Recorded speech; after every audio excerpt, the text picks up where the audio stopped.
ఇది ఎందుకు చేసామంటే అసలు విశాఖపట్నం ఐటీ మ్యాప్లో లేదు. ఐటీ మ్యాప్లోకి తీసుకెళ్ళాలంటే ఒక షాక్ ఇవ్వాలి సిస్టమ్, కానీ నేను చేశా. దాని కాగ్నిసెంట్ గురించి కూడా మారదాం. నేను డావోస్కి వెళ్ళినప్పుడు డావోస్లో కాగ్నిసెంట్ సీఈఓని కలిసా. వాళ్ళ బూత్కి గౌరవ ముఖ్యమంత్రి గారు నేను వెళ్ళి అక్కడ మాడుతుంటే నాకు కంపెనీ కొంచెం సందేహం ఉంది వీళ్ళు అని.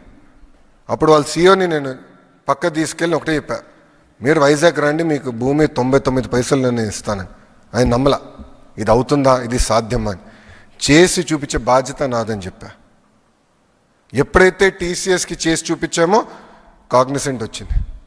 ఎస్, వీళ్ళు ఇచ్చిన మాట మీద నిలబడుతున్నారని వాళ్ళు వస్తాం జరిగింది. ఈరోజు కూటమి ప్రభుత్వ లక్ష్యం ఒకటే, 20 లక్షల ఉద్యోగాలు మేము కల్పించాలని. ఈరోజు అనేక రాష్ట్రాలు దేశాలతో ఆంధ్ర రాష్ట్రం పోటీ పడుతుంది. అందుకే ఒక టీసీఎస్ కానివ్వండి, కాగ్నిసెంట్ కానివ్వండి, మనకి ఏఎన్ఎస్ఆర్ కానివ్వండి, సత్వ, LG electronics, NTPC, Reliance, data city, ఆసిలర్ Mittal, ఇలా అనేక పరిశ్రమలు. అంటే 2014 నుంచి 24 వరకు జరిగిన ఒప్పందాల కన్నా మొన్న జరిగిన 14 నెలల ఒప్పందాలు ఎక్కువ, వాల్యూ ఎక్కువ, ఉద్యోగాలు కూడా ఎక్కువ కల్పిస్తున్నాం. అంటే ఒక పట్టుదలతో ఈరోజు కూటమి ప్రభుత్వం పనిచేస్తుంది.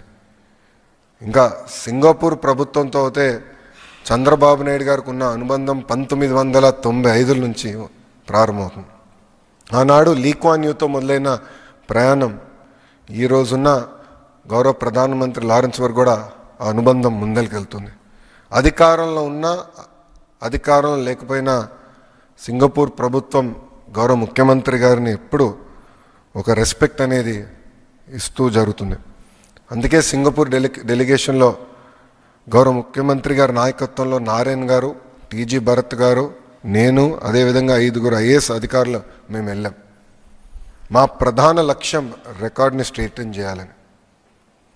ఇది ఎందుకు నేను చెప్తున్నానంటే, కనీసం వాళ్ళతో మాట్లాడకుండా ఏకపక్షంగా ఒప్పందాలు రద్దు చేసి అవినీతి ఆరోపణలు చేసి ఆ సింగపూర్ కంపెనీని పంపించేశారు.